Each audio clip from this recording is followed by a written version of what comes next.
لیکن اب سب سے عام یہ ہے کہ کب ہمیں تشویش ہونی چاہیے کہ بچہ ہمارا نارمل ٹائم میں نہیں بول رہا یا دیر سے بول رہا ہے، اور اس کی وجوہات ہیں، ہم باری باری سب کو ڈسکس کر لیتے ہیں۔ سب سے امپورٹنٹ اہم جو وجہ ہوتی ہے وہ سننا ہے، کانوں کا سننا۔ جب بچے کے کان میں آواز ہی نہیں پڑے گی، مطلب جو سن نہیں سکے گا وہ بول نہیں سکے گا، یعنی وہ آواز سے آشنا ہی نہیں، اس کو پتہ ہی نہیں آواز کیا چیز ہوتی ہے۔ تو جب وہ سن نہیں رہا، اس کا دماغ پروسیس نہیں کر رہا اسپیچ کو،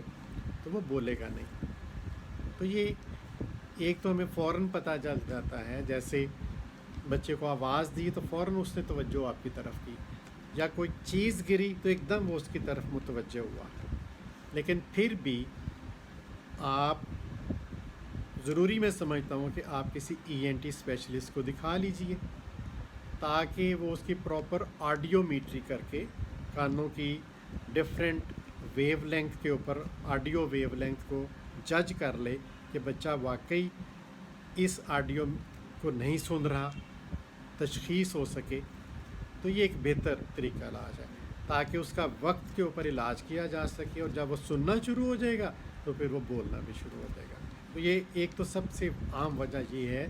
کہ کانوں کا کام کرنا ضروری ہے، کہ جب تک بچہ سنے گا نہیں وہ بولے گا نہیں۔ اس کے بعد اگلی جو وجہ جو سب سے امپورٹنٹ